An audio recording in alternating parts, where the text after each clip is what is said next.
আসসালামু আলাইকুম।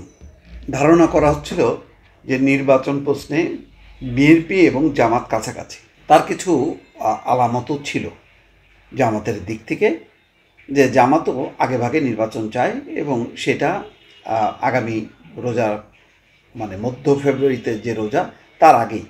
তো ধারণা করা হচ্ছে যে তারা হয়তো ফেব্রুয়ারি মাসের প্রথম উইকে চায়। তো বিএনপি ডিসেম্বর, মাঝখানে জানুয়ারি, কাছাকাছির সময়। কিন্তু আজকে একটা ভিন্ন পরিস্থিতি বা বক্তব্য সামনে আসলো, সেটা বাংলাদেশ সংবাদ সংস্থা প্রচার করছে। তারা বলছে যে সংস্কার ও বিচারের আগে নির্বাচন নয় সরকারকে জামাত। জামাত যদি সাপোর্ট করে আর সেই সাথে যদি এনসিপি থাকে, তাহলে তো ষোলকলা পূর্ণ, তাহলে তো ডক্টর মোহাম্মদ ইউনূস মানে আড়ামোড়া খাইতে থাকবেন এবং বলবেন যে না, সব দল তো চায় না। মানে এখন বিএনপি 50টা দল সামনে আনলেও লাভ নেই, কারণ সেগুলোর গুরুত্ব নেই। গুরুত্ব হচ্ছে বিএনপি, জামাত, এনসিপি।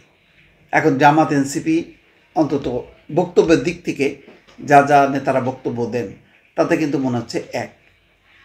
এখন নতুন একটি রাজনৈতিক পরিস্থিতি হয়তো তৈরি হবে, সেখানে সংস্কার ও বিচারের আগে আগামী জাতীয় সংসদ নির্বাচন আয়োজন না করতে অন্তর্বর্তীকালীন সরকারের প্রতি আহ্বান জানিয়েছে বাংলাদেশ জামাত ইসলাম।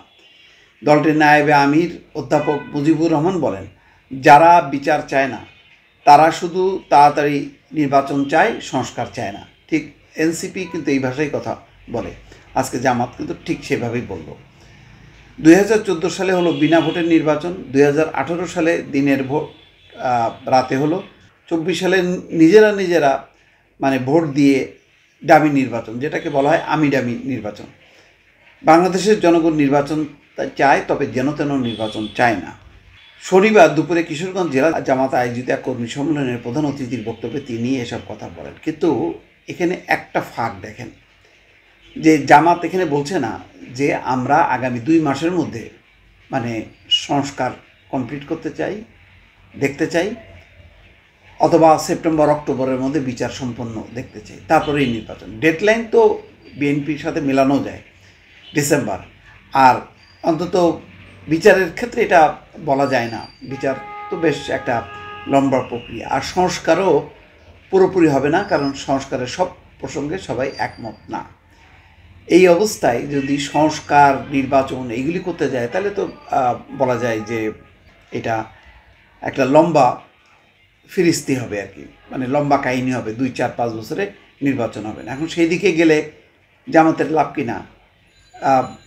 বিভিন্নজন বলছেন যে যতক্ষণ নির্বাচন না হবে, অনির্বাচিত সরকার থাকবে, তখন অনেকে অনেক রকম ফায়দা তুলতে পারবে যার যার অবস্থান থেকে, মানে প্রেশার সৃষ্টি করে। এখন সেই দিকে যদি যায়, তাহলে শেষ পর্যন্ত এটা একটা সংঘাত মুখর অবস্থায় আছে। বিএনপি আজকেও সারাদিনে তাদের যদি বক্তব্য খেয়াল করেন, গতকাল বক্তব্য খেয়াল করেন, সিনিয়র সব নেতা কিন্তু ডিসেম্বর কিন্তু কামড় দিয়ে বসে আছে। তাহলে কি হবে? তাহলে তো একটা জুলাই মাসে আন্দোলন শুরু করবে। 2 তারিখে ডাকছেন প্রধান উপদেষ্টা, তিনি ওই সংস্কারের কথা না বলে যদি স্টেট নির্বাচন নিয়ে যদি কোনো ওয়াদা না দেয়, তাহলে জুলাই মাসে যদি রাস্তায় নামে, আর তার বিপরীতে যদি জামাত, এনসিপি এরা যদি আবার নামে, তাহলে একটা মুখোমুখি অবস্থান হবে। ফলে নির্বাচনের একটা অনিশ্চয়তা কিন্তু থেকে যাবে। তখন ওরা বলবে যে না, এই দাবি পূরণ না হলে আমরা নির্বাচনে যাব না। তখন সবার অংশগ্রহণের নির্বাচন, এমনিতেই তো মানে আওয়ামী লীগকে নিষিদ্ধ করা হয়েছে, তার মধ্যে আবার যদি জামাত এনসিপি মিলে বলে যে আমরা তাহলে নির্বাচনে যাব না, তখন কি হবে? এর সমাধানটা কি? তিনি বলছেন, মুজিবুর রহমান, যে আমার ভোট আমি দেব, যাকে ইচ্ছে তাকে দেব। কিন্তু তাদের স্লোগান ছিল তোমারটাও আমি দেব। এভাবে তারা ভোটকে ধ্বংস করেছে। অতএব ভোট ব্যবস্থা এবং নির্বাচন ব্যবস্থাকে জীবন্ত করতে হবে। মৃত গণতন্ত্র, মৃত ভোট ব্যবস্থা দিয়ে দেশে নির্বাচন হলে দেশের মানুষের আশা আকাঙ্ক্ষার প্রতিফলন ঘটবে না। সেজন্য আমরা সরকারকে বলবো, সংস্কারের আগে নির্বাচন হবে না, বিচারের আগে নির্বাচন হবে না। ঠেলা এবার সামলাও। তাইলে এটা যদি জামাতের যদি আনুষ্ঠানিক সিদ্ধান্ত হয়ে থাকে, তাহলে এটা অনিবার্য একটা হলো নির্বাচন নিয়ে একটা অনিশ্চয়তা তৈরি হবে।